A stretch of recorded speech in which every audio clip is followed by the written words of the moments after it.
नमस्कार। दिन भर की हर खबर से आपको करने खबरदार, मैं हूं श्वेता सिंह। अगले 3 दिन उत्तर प्रदेश में चुनावी एक्शन और ड्रामे से भरपूर पॉलिटिकल जो पिक्चर के लिए तैयार रही है, क्योंकि अगले 3 दिन खुद प्रधानमंत्री नरेंद्र मोदी गंगा किनारे अपने संसदीय क्षेत्र वाराणसी में रहने वाले हैं, जहां से इस वक्त हर पार्टी अपने लिए चुनावी मोक्ष तलाश रही। यूपी चुनाव के आखिरी 2 राउंड के लिए वाराणसी किसी राजनीतिक वॉर रूम की तरह हो गई। कल प्रधानमंत्री नरेंद्र मोदी के वाराणसी दौरे और अखिलेश यादव राहुल गांधी के रोड शो के बीच चुनावी टक्कर होने वाली है, और इसके बीच में मायावती भी कल वाराणसी में होंगी। ये यूपी चुनाव की जंग बनारसिया है, जिसमें पिछले 2 हफ्ते से टीम मोदी के 18 से ज्यादा मंत्री गंगा किनारे मोर्चा संभाले हैं, तो दूसरी पार्टियों के भी बड़े बड़े नेताओं ने बनारस को राजनीतिक धाम बना लिया है।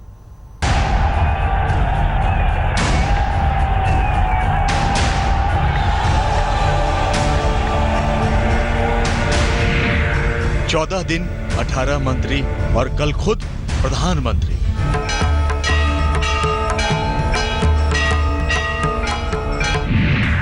अब की बार गंगा किनारे बैठी मोदी सरकार।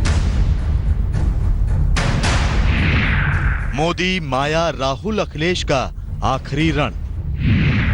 यूपी चुनाव की जंग बनारसिया का विश्लेषण। उमा भारती, पीयूष गोयल, स्मृति ईरानी, जेपी नड्डा, मनोज सिन्हा, अनुप्रिया पटेल, केंद्रीय मंत्रियों की लिस्ट में ये तो कुछ नाम ही हैं, जिनका डेरा आजकल वाराणसी में पड़ा है। टीवी स्क्रीन में जगह नहीं बची है, नहीं तो हम आपको एक साथ मोदी सरकार के कम से कम 18 मंत्रियों के चेहरे दिखाते, जो पिछले 2 हफ्ते में वाराणसी के चक्कर काट रहे हैं। अब पीएम चाहे तो एक कैबिनेट मीटिंग गंगा किनारे भी कर सकते हैं, क्योंकि वो कल खुद भी अपने संसदीय क्षेत्र में आने वाले हैं। प्रधानमंत्री नरेंद्र मोदी कल दोपहर 3 बजे वाराणसी पहुंचने वाले हैं। बीएचयू में 1 घंटे आराम करने के बाद वो काशी विश्वनाथ मंदिर जाएंगे। यहां से प्रधानमंत्री मोदी 1 किलोमीटर दूर काल भैरव के मंदिर भी जाएंगे, जिसके बाद वो काशी विद्यापीठ यूनिवर्सिटी में अपनी चुनावी रैली में बोलेंगे। 4 मार्च को पीएम मोदी 9 घंटे तक वाराणसी में रहेंगे। वो 5 मार्च को भी वाराणसी में रहेंगे और अगले दिन 6 मार्च को भी वाराणसी में होंगे। वाराणसी में ये प्रधानमंत्री नरेंद्र मोदी के लिए नाक की लड़ाई होगी, और यही वजह है कि दिल्ली से मोदी सरकार के मंत्री वाराणसी के चक्कर ही नहीं काट रहे हैं, बल्कि टीम मोदी ने पूर्वांचल के इलाके में आखिरी 2 राउंड में पूरी ताकत लगा दी है, जिसमें आज से लेकर 4 दिन तक पूर्वांचल में खुद पीएम की लगातार रैलियां होने वाली हैं, और मोदी सरकार के मंत्रियों ने गंगा किनारे अपना चुनावी ठिकाना बना लिया है। छठे राउंड में 7 जिलों की 49 सीटों पर अनंत कुमार, राधा मोहन सिंह, कलराज मिश्रा, रामकृपाल यादव लगे थे, तो जेपी नड्डा, पीयूष गोयल, मनोज सिन्हा, अनुप्रिया पटेल और महेंद्र नाथ पांडे पिछले 2 हफ्ते से वाराणसी में हैं। इनमें मनोज सिन्हा, अनुप्रिया पटेल और महेंद्र नाथ पांडे तो पूर्वांचल के ही रहने वाले हैं। वाराणसी में पीएम की प्रतिष्ठा का सवाल है तो चंदौली गृह मंत्री राजनाथ सिंह का गृह जिला है। छठे और 7वें राउंड को मिलाकर 89 सीटें हैं, जिनमें 7वें राउंड में वाराणसी के आसपास के 7 जिलों की 40 सीटें हैं। यही वजह है कि वाराणसी में राजनाथ सिंह, अरुण जेटली, नितिन गडकरी, रविशंकर प्रसाद जैसे मंत्री कैंप कर चुके हैं। इसके अलावा पीयूष गोयल, संतोष गंगवार, उमा भारती और स्मृति ईरानी भी वाराणसी में मोर्चा संभाले हुए हैं। गोमती रिवर फ्रंट तो फीका है ही, क्योंकि गोमती पे तो काम ही नहीं हुआ है। गोमती के रिवर फ्रंट पे काम हुआ है, क्योंकि दोनों तरफ समाजवादी पार्टी के भूमाफियाओं की जमीनें हैं। उन जमीनों की कीमत बढ़ानी थी और दोनों किनारों पर अपने काले धन से मॉल बनवाने थे। अब इसलिए तो बिलबिला रहे हैं, आपने देखा नहीं है। चुनाव तो वो लोग पहले दिन से ही हार रहे थे, इसलिए उनको सपा के समर्थन की जरूरत पड़ रही थी। अगर उनमें अपने नेतृत्व में दम होता तो क्या वो अकेले चुनाव नहीं लड़ते? तो जिसको खुद सहारा चाहिए वो जनता का सहारा कैसे बनेगा? सिर्फ मंत्रियों की फौज ही नहीं, बीजेपी अध्यक्ष अमित शाह से लेकर बीजेपी के संगठन का हर बड़ा चेहरा वाराणसी में पसीना बहा रहा है। फिर चाहे कैलाश विजयवर्गीय हो, श्रीकांत शर्मा हो, मनोज तिवारी हो, या फिर नए बीजेपी में आए अभिनेता रवि किशन। हर जगह यही चर्चा है कि अखिलेश जी को और राहुल जी को बोलने नहीं आता। इन लोगों के बातचीत में इतना झूठ, प्रपंच, साजिश, ये सब इतनी है कि यूपी की जनता आज ही जा चुकी है।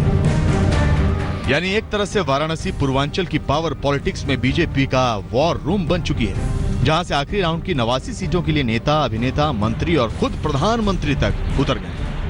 यूपी में 5 चरण के लिए मतदान हो चुका है। अगले 2 चरणों के मतदान के लिए बीजेपी की रणनीति जो है वाराणसी के में जो बीजेपी का काशी क्षेत्र का ऑफिस है वहां से बनाई जा रही है। पूरे प्रदेश से हमारे तमाम नेताओं का एक कार्यक्रम लगा हुआ है, उनको किस क्षेत्र में जाना है, कहाँ जाना है, और इस प्रकार का देखिए आप देख सकते हैं कि यहाँ पर इनकी योजना की जाती है। जिन क्षेत्रों में आवश्यकता होती है वहाँ ये जाते हैं, और ये हमारा IT सेंटर है, यहाँ से हमारे क्षेत्र भर की हमारी क्या क्या आवश्यकताएं हैं, यहाँ से सब सारी सूचनाएं प्राप्त होती हैं। वाराणसी में यूपी चुनाव के आखिरी राउंड की जंग प्रधानमंत्री नरेंद्र मोदी के संसदीय क्षेत्र होने की वजह से बीजेपी के लिए दांव पर लगी है। तो ऐसा नहीं है कि इस जंग बनारसिया में समाजवादी पार्टी और BSP कहीं पीछे है। कल PM के वाराणसी दौरे से राहुल अखिलेश का रोड शो टकराने वाला है और BSP अध्यक्ष मायावती भी बनारस आने वाली है। हफ्ते भर से कांग्रेस के प्रमोद तिवारी, मुकुल वासनिक, शोभा ओझा वाराणसी में पसीना बहा रहे हैं। कांग्रेस के प्रदेश अध्यक्ष राज बब्बर, रणदीप सुरजेवाला और राजस्थान से अशोक गहलोत भी वाराणसी में जोर लगाने पहुंच गए हैं। समाजवादी पार्टी के उपाध्यक्ष किरणमय नंदा और प्रदेश अध्यक्ष नरेश उत्तम भी वाराणसी में ही डेरा डाले हुए हैं। कल राहुल गांधी, अखिलेश यादव और डिंपल यादव का साझा रोड शो वाराणसी में होने वाला है। राहुल अखिलेश का रोड शो 2 बार रद्द हो चुका था, जिसके बाद अब 10 किलोमीटर का रूट फाइनल हुआ है। ये एक हारे हुए सेनापति की हताशा की निशानी है। इतने सारे कार्यक्रम कैंसिल कर वो भी एक पैरेलल रोड शो करने लगे हैं। क्या ये प्रधानमंत्री को शोभा देता है? 3 दिन में 3 विधानसभा में जाने की जरूरत क्यों पड़ी? अगर कोई काम किया होता तो ये कारनामे ना होते। कुल मिलाकर अगले 3 दिन यानी 4, 5 और 6 मार्च तक वाराणसी चुनावी जंग का वो मैदान बना रहेगा जिसमें हर बड़ा नेता अपनी ताकत दिखाता नजर आएगा। खास तौर पर प्रधानमंत्री नरेंद्र मोदी का 2014 के लोकसभा चुनाव की तरह सीधे वाराणसी के मैदान में उतरना और लगातार 3 दिन तक जाना बताता है कि किस तरह से PM मोदी यूपी को प्रतिष्ठा और पावर की लड़ाई समझ रहे हैं। सुप्रिया भारद्वाज और हिमांशु मिश्रा के साथ जितेंद्र बहादुर सिंह, वाराणसी आज तक। हम आपको उत्तर प्रदेश के आखिरी 2 राउंड के बारे में भी संक्षेप में बता देते हैं, जिसमें से कल पूर्वांचल के 7 जिलों की 49 सीटों के लिए वोटिंग होने वाली है। यूपी चुनाव के आखिरी 2 राउंड में पूर्वांचल के 14 जिलों की 89 विधानसभा सीटों पर चुनावी लड़ाई है। इसमें कल महाराजगंज, कुशीनगर, गोरखपुर, देवरिया, आजमगढ़, मऊ और बलिया में वोट पड़ेंगे, जबकि 8 मार्च को गाजीपुर, वाराणसी, चंदौली, मिर्जापुर, भदोही, सोनभद्र, जौनपुर में वोट डाले जाएंगे। आखिरी 2 राउंड की 89 सीटों में 2012 में समाजवादी पार्टी ने एक तरह से स्वीप करते हुए सबसे ज्यादा 50 सीटें जीती थी, जबकि 2012 में BSP 89 में से 13, BJP 12 और कांग्रेस सिर्फ 7 सीटों पर ही जीत पाई थी। ये इलाका इसीलिए महत्वपूर्ण है क्योंकि यहाँ वाराणसी से PM मोदी और आजमगढ़ से मुलायम सिंह यादव सांसद हैं। इसके अलावा इस इलाके से मनोज सिन्हा, अनुप्रिया पटेल, महेंद्र नाथ पांडे जैसे सांसद केंद्र सरकार में मंत्री हैं। शायद यही वजह है कि टीम मोदी पिछले 2 हफ्ते से वाराणसी में जुटी है। नेता आखिरी चरण के चुनाव में पूरा जोर लगा रहे हैं और कहीं कोई कसर या मौका छोड़ना नहीं चाहते। जब काम नहीं बता पा रहे हैं तो खिसियाए हुए नजर आ रहे हैं। सपा बसपा कांग्रेस की मुक्ति का अवसर है। प्रधानमंत्री श्री नरेंद्र मोदी भी खिसियानी बिल्ली खंबा नोचे की तरह ही। बस 5 दिन बाकी है यूपी में नेताओं की किस्मत पूरी तरह से लॉक होने में। वोटिंग के लिए अब सिर्फ 89 सीट बची हैं, जिनमें से 49 सीटें कल निपटेंगी और फिर बचेंगी वाराणसी और उसके आसपास के 7 जिलों की आखिरी 40 सीटें, जिनकी लड़ाई के लिए नेताओं ने पूरा दम लगा दिया है। अब प्रदेश ने अपने गोद लिए हुए ऐसे बाहरी बेटे श्री नरेंद्र मोदी को गुजरात में वापस भेजने का और अब इनके स्थान पर अपनी खुद की बेटी को ही फिर से यहाँ अपना आशीर्वाद देने का पूरा पक्का मन बना लिया है। इस सपा सरकार में विकास व जनहित के जो भी थोड़े बहुत कार्य किए गए हैं तो उनमें से अधिकांश कार्यों की शुरुआत BSP की सरकार में ही कर दी गई थी। सपा सरकार ने बहुत चालाकी से केवल उनका नाम बदलकर ही चलाया हुआ है। यूपी के चुनाव का करंट अब पूर्वांचल के इलाके में फुल वोल्टेज के साथ दौड़ रहा है। एक दूसरे को चुनावी इलेक्ट्रिक शॉक देने के लिए नेता जुबानी करंट छोड़ रहे हैं। आज बिजली के मुद्दे पर PM मोदी ने CM अखिलेश की बात का जवाब दिया। जो आपने बिजली पे सवाल उठाया है, हम तो कहते हैं गोरखपुर में जहां तुम्हें बिजली के तार दिखाई दें, जरा छू करके देख लो करंट आता है कि नहीं आता है। राहुल जी की खाट सभा थी और वहां पर उनका हाथ एक बिजली के तार को लग गया तो गुलाम नबी आजाद परेशान हो गए। उन्होंने कहा,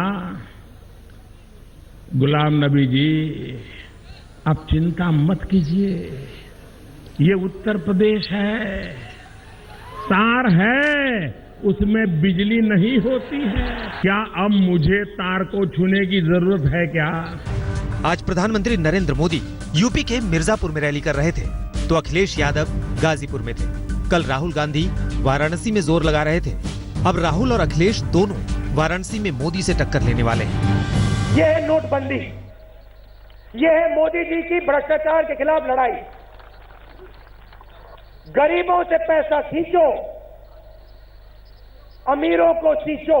खाट सभा करने निकले थे और लोग खटिया उठा उठा करके ले गए थे क्योंकि जनता को मालूम था कि उन्हीं का माल है। अब यहाँ के लोग खाट सभा की खाट तो ले गए, अब खटिया भी खड़ी करोगे कि नहीं करोगे? इस चुनावी लड़ाई में वाराणसी सभी चुनावी लड़ाकों का ठिकाना बना है। बीजेपी से लेकर समाजवादी पार्टी, बीएसपी और कांग्रेस तक सभी वाराणसी से पूर्वांचल को जीतने की रणनीति पर चल रही है। वाराणसी में तो इस तरह से नेता उड़ उड़ कर आ रहे हैं कि वो एक तरह से राजनीतिक फ्लाई जोन बन गया है। ये पूरा का पूरा वाराणसी का जो एयरपोर्ट है कहीं ना कहीं एक छावनी में तब्दील हो गया है क्योंकि हजारों मात्रा में जो समर्थक है वो बाहर इकट्ठा होते हैं और दर्जन भर से ज्यादा नेता हर घंटे यहाँ पर उतर रहे हैं। अगले 5 दिन नेता कोई कोर कसर नहीं छोड़ना चाहते ताकि उनकी चुनावी नैया किनारे लग जाए। आखिरी राउंड में वाराणसी के चुनावी घाट से नेताओं को अपना चुनावी उद्धार दिख रहा है। आज तक ब्यूरो। यूपी चुनाव में वोटिंग के लिए बची हुई सीटों और उसमें से खास तौर पर 8 मार्च को वाराणसी और उसके आसपास के जिलों में होने वाली वोटिंग की 40 सीटें एक तरह से 2020 क्रिकेट मैच की तरह से है, जहां पर धुआंधार बैटिंग के लिए हर नेता चुनावी पिच पर उतर गया है। इसमें भी बीजेपी को मोदी नाम का सहारा दिख रहा है और मोदी नाम से ही उसे लगता है कि उसका बेड़ा पार होगा, क्योंकि यूपी चुनाव के लिए बीजेपी ने हर चरण में पीएम मोदी की करीब 2 रैली प्लान की थी, जिसके हिसाब से पीएम मोदी यूपी में अधिकतम 12 रैलियां करने वाले थे। लेकिन चुनाव प्रचार के बीच में ही पीएम की रैलियां डबल करने का प्लान बन गया। यूपी में अब तक पीएम मोदी करीब 20 जगह रैली कर चुके हैं। आज उन्होंने मिर्जापुर में रैली की, कल जौनपुर में उनकी रैली है, कल परसों वाराणसी में रैली है। प्रधानमंत्री मोदी अगले 3 दिन लगातार वाराणसी में चुनाव कैंपेन करेंगे। इससे साफ दिख रहा है कि यूपी चुनाव में बीजेपी पीएम मोदी के नाम को पूरी तरह से निचोड़ने में कोई कसर नहीं छोड़ रही। वाराणसी में पीएम मोदी की प्रतिष्ठा का भी सवाल है, इसीलिए वो खुद पसीना बहाने में पीछे हट नहीं रहे। विरोधी भी पीएम को काशी में घेरने की कोशिश कर रहे हैं, इसीलिए अगले 5 दिन राजनीति में दिलचस्पी रखने वाले हमारे दर्शकों के लिए रोचक राजनीतिक पिक्चर देखने को मिलेगी। वक्त एक ब्रेक का है। ब्रेक के बाद गैंगरेप के आरोपी यूपी के मंत्री गायत्री प्रजापति की अदृश्य लीला का विश्लेषण करेंगे, क्योंकि गायत्री प्रजापति अपनी प्रजा को तो दर्शन देते हैं लेकिन यूपी पुलिस को दिखाई नहीं देते। नाम गायत्री प्रजापति हो, कर्मस्थली उत्तर प्रदेश हो, ठिकाना समाजवादी पार्टी हो तो डर काहे का? कंफ्यूज मत होइए, हम समझाते हैं। उत्तर प्रदेश की अखिलेश सरकार में कैबिनेट मंत्री हैं गायत्री प्रजापति, जो यूपी की मशहूर अमेठी सीट से दूसरी बार जीत के दावे ठोक रहे हैं। मंत्री जी की तस्वीरें इस वक्त आपकी टीवी स्क्रीन पर हम आपको दिखाते हैं। मामला कुछ इस तरह की, एक महिला ने उत्तर प्रदेश के सम्मानित मंत्री जी पर संगीन आरोप लगाए। आरोप है कि सम्मानित मंत्री गायत्री प्रजापति ने अपने साथियों के साथ मिलकर शिकायत करने वाली महिला का कई बार गैंगरेप किया। वैसे आरोप पुराना है, लेकिन आरोपों के आधार पर पुलिस ने एफआईआर तब दर्ज की जब सुप्रीम कोर्ट ने फरवरी में आदेश दिया। एफआईआर हो गई, लेकिन वो गायत्री प्रजापति ही क्या जो पुलिस उन्हें छू भी लेती। लिहाजा गायत्री प्रजापति 27 फरवरी तक अमेठी में चुनाव होने तक अपनी प्रजा से मिलते रहे, लेकिन पुलिस उन्हें देखकर भी नहीं देख पाई। लेकिन जब अमेठी में चुनाव पूरे हुए तो यूपी पुलिस को गायत्री प्रजापति की याद सताई। लेकिन अब हाल यह है कि यूपी पुलिस गायत्री प्रजापति को देख लेने का दम भर रही है, लेकिन गायत्री प्रजापति कहीं दिखाई ही नहीं दे रहे हैं। इसीलिए अब हम आपको गैंगरेप के आरोपी गायत्री प्रजापति की सुनियोजित फरारी का संपूर्ण विश्लेषण दिखाते हैं। मेरे बेटे दोनों बेटे मुख्यमंत्री का स्वागत करेंगे ना, मेरे बेटे दोनों मुख्यमंत्री का स्वागत करेंगे और वो उनके साथ रहेंगे। गायत्री प्रजापति आपके बीच में आके आपके साथ रहेगा।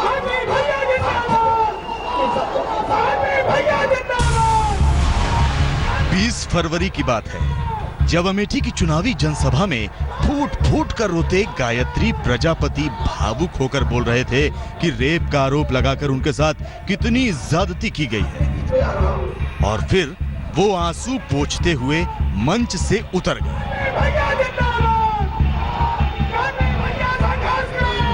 मुझे अंदर नहीं, आप ये मना कर सकते हैं अंदर जाए, आप कोई आदेश नहीं दे सकते, आप आगे नहीं दे सकते, कोई मजिस्ट्रेट नहीं, चलिए। और ये 27 फरवरी की बात है जब गायत्री प्रजापति अमेठी में बिना लाइन में लगे वोटिंग करने को अपना अधिकार मानते हुए एक महिला से भिड़ गए।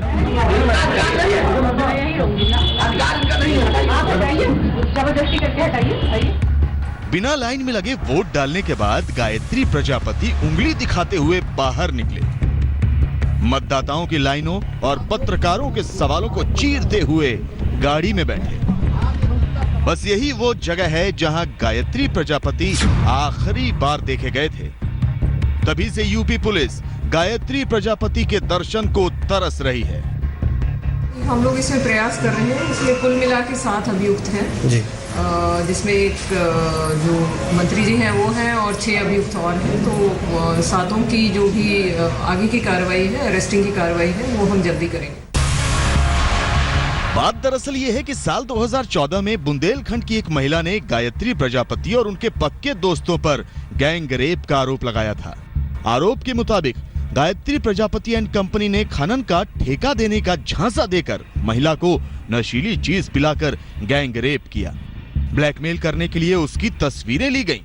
फिर जुलाई 2016 तक गैंग रेप का सिलसिला चलता रहा। गायत्री प्रजापति एंड कंपनी पर महिला की नाबालिग बेटी से भी रेप की कोशिश का आरोप है, जो गहरे सदमे से गुजरते हुए एम्स अस्पताल में भर्ती है। लेकिन यूपी के कैबिनेट मंत्री की भी कोई इज्जत है, लिहाजा प्रजापति के गिरबा पर हाथ डालना तो दूर, पुलिस उनके खिलाफ मुकदमा तक लिखने की हिमाकत कैसे कर सकती थी। थक हार कर पीड़ित महिला ने सुप्रीम कोर्ट का दरवाजा खटखटाया। तब कहीं जाकर फरवरी महीने की शुरुआत में यूपी पुलिस को दुखी मन से गायत्री प्रजापति एंड पार्टी पर मुकदमा लिखना ही पड़ा। वो बात अलग है कि अमेठी में चुनाव प्रचार संपन्न होने तक गायत्री प्रजापति सामने होते हुए भी पुलिस को दिखाई नहीं दिए। माननीय सर्वोच्च न्यायालय है, उन्होंने भी इसमें 7 हफ्ते का समय दिया है और हमें 7 हफ्ते में इस इन्वेस्टिगेशन को कंप्लीट करके रिपोर्ट देनी है। प्रॉपर हमारे जो विटनेसेस हैं, जो हमारी एविडेंसेस हैं, वो कलेक्ट होना बहुत ज़रूरी है, इसी ताकि जो भी हम इसमें आगे की कार्रवाई करें, अरेस्ट करें या चार्जशीट दें या एफआईआर लगाएं, जो भी हम इसमें कार्रवाई करने जा रहे हैं वो एक जस्टिफाइबल हो। अमेठी में चुनाव संपन्न होते ही अचानक यूपी पुलिस को शायद गायत्री प्रजापति एंड कंपनी के खिलाफ सबूतों की कोई गठरी मिल गई है। इसीलिए यूपी पुलिस अब मंत्री महोदय के ठिकानों पर भटक रही है। लेकिन जो इतनी आसानी से पकड़ में आ जाए वो प्रजापति तो कम से कम नहीं ही हो सकते। अभी तक उनका कोई लोकेशन मिल पाया? अभी तक संपर्क नहीं हुआ है। नहीं हो पाया है। क्या माना जो होगी गिरफ्तारी होगी? सबूत आएंगे, गिरफ्तारी होगी। तो जानकारी आपको होगी लोकेशन कहाँ है? अगर लोकेशन मिलते ही उनके अरेस्ट होगा। पुलिस के जाने के बाद गायत्री प्रजापति के सरकारी बंगले पर अब सन्नाटा है। गेट खटखटाने के बाद एक गार्ड बाहर आता है जो बताता है कि इस कोठी में तो मंत्री जी के चरण पड़े लंबा वक्त बीत चुका है। या आप यहाँ सिक्योरिटी में हैं? क्या सर? अच्छा ये बताइए, मंत्री जी आते हैं यहाँ? नहीं, यहाँ पे काफी दिनों से नहीं आ रहे हैं, जब से चुनाव चल रहा है। अच्छा, यहाँ पे और कोई मौजूद है? कोई नहीं मौजूद, बस सुरक्षा है। बस केवल सुरक्षा है। कोई आप लोग को आदेश मिला है कब सुरक्षा करनी, क्या करना, इस तरह का कोई आदेश नहीं। गायत्री प्रजापति तो तभी गिरफ्तार होंगे जब वो खुद चाहेंगे। लिहाजा इस बीच UP police Gayatri Prajapati and company की शिकार बनी नाबालिग लड़की का बयान लेने के लिए एम्स पहुंची, लेकिन यहाँ भी उससे एक भूल हो गई। देखिए, ये बहुत ही सरप्राइजिंग बात है कि पुलिस अनअनाउंस्ड और हमें लॉयर्स को भी बताए बिना सडनली आ गई आज यहाँ पे, और वो विक्टिम को, जो कि विक्टिम जो बच्ची है उसकी मदर को धमका रही है और उनको ये भी रोक रही है कि आप अपने वकील को भी फ़ोन नहीं करोगे। तो इस बात को सुन के मैंने वापस फ़ोन किया विक्टिम को फ़ोन पे, तो उन्होंने मुझे बताया कि ऐसे ऐसे मेरा मोबाइल भी फ़ोन छीनने की कोशिश की इन्होंने, और ऐसे ऐसे आपसे बात भी नहीं करने दे रहे और अभी भी धमकियां दे रहे हैं। अगर आरोपों को झूठ ना माना जाए तो अब देखना यह है कि कानून के लंबे हाथ गायत्री प्रजापति के गिरेबान तक पहले पहुंचते हैं या पीड़ित पक्ष की आवाज को दबाने की कोशिशों में कामयाब होते हैं। मुद्दा सिर्फ ये नहीं कि यूपी के एक नाबालिग लड़की के साथ रसूखदार मंत्री ने बलात्कार किया, बल्कि सवाल ये भी है कि अब मुकदमा दर्ज होने के बाद भी उसे गिरफ्तार नहीं किया जा रहा।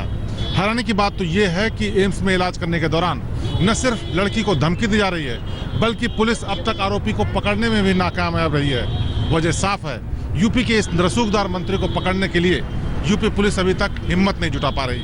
कैमरामैन प्रताप सोयन के साथ शिवेंद्र श्रीवास्तव, दिल्ली आज तक। आपको याद होगा यूपी पुलिस ने कैसे खून पसीना एक करके समाजवादी पार्टी के कद्दावर नेता आजम खान की भैंसों को ढूंढ निकाला था। अब आप ये मत कहिएगा कि जब एक जैसी दिखने वाली भैंसों को ढूंढ निकाला तो यूपी पुलिस रेप के आरोपी गायत्री प्रजापति को क्यों नहीं ढूंढ पा रही, जबकि वो तो हैं भी लाखों में एक। से याद आया, मुख्यमंत्री अखिलेश यादव के मन में अपने पूजनीय पिताजी मुलायम सिंह यादव के खिलाफ बगावत की नींव भी गायत्री प्रजापति की वजह से ही पड़ी थी। जब भ्रष्टाचार के आरोप लगने पर अखिलेश यादव ने गायत्री प्रजापति को अपनी कैबिनेट से निकालने की हिम्मत जुटाई थी, तो मुलायम सिंह यादव ने गायत्री प्रजापति को ससम्मान पद वापस दिलवाने में मुख्य भूमिका निभाई थी। अब समझे आप, समाजवादी पार्टी की सरकार में मंत्री गायत्री प्रजापति का क्या ओहदा है। अब जान लीजिए कि जब मुख्यमंत्री अखिलेश यादव गायत्री प्रजापति का बाल बांका नहीं कर पाए तो यूपी पुलिस किस खेत की मूली है। ये गायत्री प्रजापति हैं, हालांकि बहुत महत्वपूर्ण सीट पे लड़ रही है चुनाव, इनकी भी मदद करना, हालांकि क्षेत्र इनका बगल में है। ये अपना भी गैंगरेप के आरोपी गायत्री प्रजापति अभी भी मंत्री पद पर आसीन है और भी समाजवादी प्रत्याशी हैं और सपा सरकार के नवरत्न बनकर अमेठी से उम्मीदवार हैं। सपा के नए नवेले सुप्रीमो और लोकप्रिय मुख्यमंत्री खुद उनके प्रचार के लिए अमेठी गए थे। आप अगर अभी भी गायत्री प्रजापति की हैसियत का अंदाजा नहीं लगा पा रहे तो अब इस फोटो पर गौर फरमाइए, जिसमें मंत्री महोदय दोनों हाथों से नेताजी यानी मुलायम सिंह यादव के चरण पकड़े हुए कैमरे की तरफ देखकर मुस्कुरा रहे हैं। तो अब आप इतना तो समझ ही लीजिए कि गायत्री प्रजापति का असली ठिकाना कहाँ है। अब इस ठिकाने पर हाथ डालकर यूपी पुलिस अपने हाथ तो नहीं कटवाना चाहेगी। जब गायत्री प्रजापति पहली बार चुनाव लड़े थे तब वो बीपीएल कार्डधारी थे और उनकी जमानत जब्त हो गई थी। 2012 में वो यूपी की जग प्रसिद्ध अमेठी सीट से कांग्रेस के अमिता सिंह को हराकर विधानसभा पहुंचे। इस जीत ने उन्हें मुलायम सिंह का चहेता बना दिया। फरवरी 2013 में उन्हें सिंचाई राज्य मंत्री बनाया गया। फिर उसी साल जुलाई में खनन विभाग का स्वतंत्र प्रभार दे दिया गया। जनवरी 2014 में वो कैबिनेट मंत्री बन गए, जिसके एक महीने बाद ही फरवरी 2014 में उनके खिलाफ आय से अधिक संपत्ति जमा करने के आरोप लगे। कहा गया कि राज्य में अवैध खनन को सपोर्ट करके गायत्री प्रजापति बीपीएल कार्ड धारक से समाजवादी पार्टी का बुलंद सितारा बन गए। इतना बुलंद कि जब अखिलेश यादव ने उन्हें जोश में आकर बर्खास्त कर दिया तो मुलायम खुद बीच में कूद पड़े। अखिलेश यादव को गायत्री प्रजापति का पद ससम्मान लौटाना पड़ा। तभी से गायत्री प्रजापति ने अखिलेश के पैर छूना भी शुरू कर दिया।